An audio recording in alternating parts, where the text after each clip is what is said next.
el jardín del Edén había quedado atrás. No quedaba más que un recuerdo envuelto en nostalgia, un eco lejano de aquel lugar perfecto donde el hombre y la mujer caminaban en armonía con su creador. El aire, aunque aún fresco y limpio, ya no llevaba consigo el mismo aroma dulce que impregnaba las flores del paraíso. El cielo seguía mostrando su azul brillante, pero parecía más distante, como si la separación entre la humanidad y el cielo se hubiera hecho más profunda.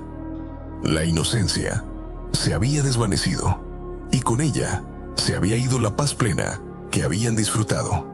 Las hojas, que alguna vez se mecían suavemente bajo la luz dorada del Edén, ahora se agitaban sobre una tierra que ya no estaba bendecida de la misma manera. Bajo sus pies, el suelo áspero y duro exigía esfuerzo para producir alimento. Las espinas y los cardos aparecían donde antes solo brotaba verdor. Las palabras que Dios había pronunciado tras la desobediencia todavía resonaban en sus mentes. Con el sudor de tu rostro comerás el pan hasta que vuelvas a la tierra. Adán sentía ese peso en cada jornada. Día tras día, con las manos endurecidas y la espalda encorvada, trabajaba la tierra, abriendo surcos con herramienta rudimentaria que él mismo había fabricado. El sol marcaba su piel y el viento frío del amanecer calaba hasta los huesos. Eva, por su parte, llevaba un dolor distinto, el del alumbramiento, la promesa cumplida de que daría a luz con esfuerzo y dolor. Cada nacimiento traía consigo una mezcla de sufrimiento y esperanza, un recordatorio de que, y a pesar de todo, la vida continuaba. La promesa de Dios de multiplicarse seguía viva. Así, en medio de ese mundo nuevo y más hostil, Eva concibió y dio a luz a su primer hijo. Lo miró como quien contempla un milagro irrepetible y con voz temblorosa de gratitud dijo: «He adquirido un varón con la ayuda del Señor». Le puso por nombre Caín, cuyo significado evoca la idea de lo adquirido, lo ganado, algo recibido con esfuerzo, pero también con la intervención divina.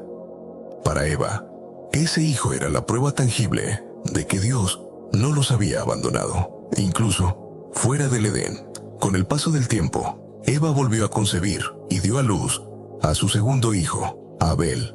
Su nombre significa aliento o vapor, una palabra que sugiere que lo efímero y frágil de la vida humana. Tal vez, al elegir ese nombre, Eva intuía que la vida era un suspiro breve frente a la eternidad y que todo podía desvanecerse rápidamente. Ambos hermanos crecieron bajo el mismo techo, escuchando las historias que sus padres les contaban del jardín perdido. El sonido del agua que corría por ríos cristalinos, el canto armonioso de las aves que no conocían miedo, el aroma de flores que nunca se marchitaban. Sin embargo, para ellos, el Edén era solo una leyenda viva en los recuerdos de Adán y Eva. Con el tiempo, sus vidas tomaron rumbos diferentes. Caín se dedicó a trabajar la tierra. Día tras día, sembraba semillas y observaba cómo brotaban los primeros tallos, cuidando de sus campos bajo el sol ardiente y las noches frías. Conocía el ciclo de las estaciones, sabía cuándo arar y cuándo cosechar. La agricultura le daba una sensación de control y permanencia. El campo estaba siempre en el mismo lugar, esperando ser trabajado. Abel, en cambio, eligió la vida de pastor. Su día a día estaba marcado por el movimiento. Guiaba a sus rebaños a través de colinas y valles, buscando pastos verdes y aguas tranquilas. Aprendió a interpretar el cielo, a detectar el cambio del viento que anunciaba tormentas y a proteger a sus ovejas de depredadores. La vida nómada le enseñó a depender de la naturaleza de un modo distinto, siempre adaptándose al terreno y al clima. Ambos oficios eran esenciales para la supervivencia de su familia. El agricultor aseguraba el pan y los frutos de la tierra. El pastor proveía carne, leche y lana. Sin embargo, sus estilos de vida eran tan distintos que aunque compartían sangre, sus perspectivas y ritmos no siempre coincidían. Pasaron los años y llegó un momento en que ambos sintieron el deseo de presentar ofrendas a Dios. No sabemos si fue una costumbre transmitida por sus padres o un impulso personal de gratitud, pero sí sabemos que los dos prepararon lo mejor de su trabajo para llevarlo como símbolo de reconocimiento al Creador. Caín llevó de los frutos de su cosecha espigas y granos, quizás uvas y hortalizas. Su ofrenda representaba horas de trabajo bajo el sol, esfuerzo físico y paciencia. Abel, por su parte, escogió lo mejor de su rebaño, las primicias, junto con la grasa más selecta, símbolo de abundancia y dedicación total. Y aquí, la historia toma un giro decisivo. Dios miró con agrado la ofrenda de Abel, pero no aceptó la de Caín. El texto bíblico no da todos los detalles, pero más adelante, en otras partes de la Escritura, encontramos una pista. Abel ofreció con fe, con el corazón plenamente entregado, y dio lo mejor que tenía. Caín, en cambio, cumplió con el acto, pero no con el espíritu. Entregó algo, pero no lo mejor. Su ofrenda fue un gesto de cumplimiento externo, no un reflejo de un corazón agradecido. El rechazo de su ofrenda fue un golpe duro para Caín. En su interior, algo comenzó a agrietarse. Su rostro, que tal vez había mostrado orgullo al presentar sus frutos, se oscureció como un cielo que se cubre de nubes antes de la tormenta. La frustración se instaló en su pecho, un sentimiento pesado y sofocante que se mezclaba con otro aún más peligroso, la comparación. No era simplemente que Dios hubiera aceptado la ofrenda de Abel, era que la de Caín no había sido recibida. El brillo de aprobación en los ojos de Abel, la sensación de que su hermano había hecho lo correcto y él no, todo eso hería su orgullo profundamente. Lo que en un principio pudo ser tristeza, se transformó rápidamente en enojo. Fue en ese momento, cuando la ira comenzaba a crecer como un fuego sin control, que Dios, en un acto de misericordia y advertencia, se acercó a él. No lo hizo para condenarlo de inmediato, sino para hablarle con palabras que todavía hoy resuenan con fuerza. ¿Por qué estás tan enojado? ¿Por qué ha decaído tu semblante? Si haces lo correcto, no serás aceptado. Pero si no lo haces, el pecado está a la puerta, te acecha como una fiera, pero tú debes dominarlo. La imagen que Dios utiliza es poderosa. El pecado es presentado como un animal salvaje, agazapado en la entrada, listo para abalanzarse. No es todavía parte de él, no lo ha devorado, pero está esperando la oportunidad. El mensaje es claro. Caín, aún puedes decidir, aún puedes cerrar la puerta, aún puedes hacer lo correcto, pero dominar esa fiera interna no es fácil. La lucha más difícil no es contra un enemigo externo, sino contra uno mismo. Caín escuchó las palabras, pero no las dejó penetrar en su corazón. En lugar de eso, empezó a alimentar su enojo con pensamientos de injusticia, de desvalorización, de resentimiento hacia su hermano. Cada vez que veía a Abel, cada vez que lo escuchaba hablar o reír, algo en su interior se endurecía más. Podemos imaginar a Caín trabajando en sus campos, clavando la herramienta en la tierra con fuerza innecesaria, sudando bajo el sol, mientras su mente revivía la escena de la ofrenda una y otra vez. No dejaba que la herida sanara, la mantenía abierta, la miraba, la justificaba.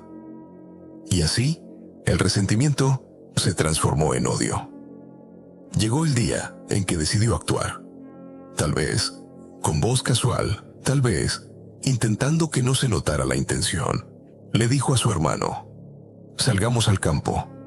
Un campo abierto, lejos de los ojos de sus padres, lejos de cualquier testigo. Allí, en medio del silencio y el viento que movía las espigas, el odio acumulado se convirtió en acción. Caín atacó a Abel. No sabemos cómo fue el momento exacto, pero sí sabemos que la vida de Abel terminó de forma abrupta e injusta. La tierra, que había recibido semillas y frutos de las manos de Caín, ahora recibía la sangre de su hermano. Este fue el primer asesinato en la historia humana. No fue en el fragor de una guerra, ni en defensa propia, ni contra un enemigo que amenazara su vida. Fue entre hermanos, y por celos. El relato nos muestra la crudeza de la naturaleza humana cuando el pecado se adueña de nuestras decisiones. El silencio que quedó tras el acto fue denso, insoportable. El viento seguía moviendo las espigas, pero el campo ya no era el mismo. Caín miraba a su hermano tendido en la tierra, la respiración apagada para siempre. No hay registro de palabras después del acto, y tal vez eso sea lo más revelador. La ira no dejó lugar a un instante de lucidez, ni siquiera para lamentar lo que había hecho. Pero Dios, que todo lo ve, se acercó. No lo hizo con un trueno, ni con un castigo inmediato, sino con una pregunta. Una pregunta que ya había formulado en el Edén a Adán y Eva. ¿Dónde está tu hermano Abel? No era ignorancia. Dios sabía exactamente lo que había pasado. Era una oportunidad para que Caín reconociera su falta, para que su corazón se ablandara antes de pronunciar juicio. Pero la respuesta de Caín fue fría, cargada de evasión y orgullo. ¿Acaso soy yo el guardián de mi hermano? Esas palabras son más que una excusa. Encarnan el rechazo a la responsabilidad que todo ser humano tiene hacia el otro. Niegan el principio de cuidado mutuo que Dios había implantado desde el principio. Caín no solo había derramado sangre inocente, ahora revelaba un corazón endurecido, incapaz de aceptar culpa. Entonces Dios pronunció una declaración que ha resonado durante siglos. La voz de la sangre de tu hermano clama a mí desde la tierra. Es una imagen poderosa. La sangre, símbolo de la vida, tiene voz ante Dios. La injusticia clama, aunque los culpables callen. La tierra, que debía dar alimento, se convierte en testigo y receptora de la violencia humana. La sentencia llegó con firmeza. Ahora maldito seas de la tierra, que abrió su boca para recibir de tu mano la sangre de tu hermano. Cuando labres la tierra, no te dará su fuerza. Errante y extranjero, serás en la tierra. Para un agricultor como Caín, esta condena era devastadora. Perder la fertilidad de la tierra significaba perder su sustento, su identidad, su lugar en el mundo. Además, el ser errante implicaba vivir sin raíces, sin un hogar fijo, siempre a la deriva. En lugar de quebrantarse, Caín se quejó: mi castigo es más grande de lo que puedo soportar. Hoy me echas de la faz de la tierra, y de tu presencia me esconderé. Errante y extranjero seré, y cualquiera que me encuentre me matará.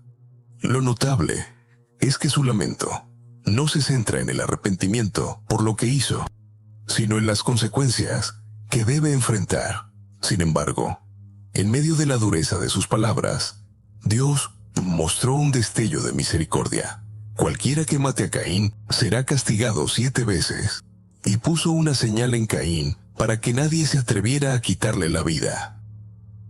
Incluso en el juicio, Dios dejó un espacio para la preservación. Esta tensión entre justicia y misericordia es uno de los ejes más profundos de este relato. Caín partió hacia la tierra de Nod, al oriente del Edén. Allí fundó una ciudad y tuvo descendencia. Su linaje dio origen a constructores, músicos, herreros. y también a una herencia de violencia y corrupción moral. El pecado no detuvo la actividad humana, pero la marcó para siempre.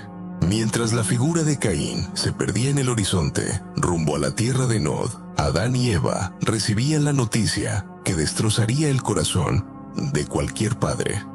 Uno de sus hijos estaba muerto y el otro desterrado. El eco de la risa de Abel y el sonido de sus pasos ya no volverían a llenar el hogar. Y Caín, su primogénito, cargaba no solo con su propio error, sino con la marca que lo separaría para siempre de su familia y de la tierra que una vez había cultivado. El Edén era ya un recuerdo lejano, y ahora la humanidad conocía la amarga realidad de la primera muerte violenta, fruto de la envidia y del orgullo. Sin embargo, la historia no termina allí. Con el tiempo, Adán y Eva tuvieron otro hijo, Set, a quien consideraron un sustituto de Abel. De la descendencia de Set, nacería un linaje que invocaría el nombre del Señor, manteniendo viva la fe en medio de un mundo cada vez más oscuro. Era una chispa de esperanza, un recordatorio de que la luz de Dios no se apaga, incluso cuando las tinieblas parecen cubrirlo todo. Este relato se enmarca en los albores de la historia humana, en un tiempo en que la agricultura y el pastoreo eran las principales formas de sustento. En el antiguo cercano oriente, las ofrendas a la divinidad eran actos sagrados que implicaban respeto, gratitud y adoración. No se trataba solo de entregar un objeto material, sino de ofrecer lo mejor como un acto de confianza y devoción. El rechazo de una ofrenda no era un asunto menor. Tocaba la identidad, la honra y la relación con lo divino. En este contexto, la aceptación de la ofrenda de Abel y el rechazo de la de Caín no solo marcaron una diferencia espiritual, sino que también revelaron la actitud del corazón de cada uno. La historia de Caín y Abel nos muestra cómo la humanidad pasó de la inocencia del Edén a una existencia marcada por la tensión, el conflicto y la violencia. Vemos que el pecado no se limita a una sola acción, se expande, crece y busca gobernar nuestras decisiones. Caín encarna el peligro de dejarse dominar por la envidia y el orgullo, mientras que Abel representa la sinceridad y la fe de aquel que entrega lo mejor a Dios.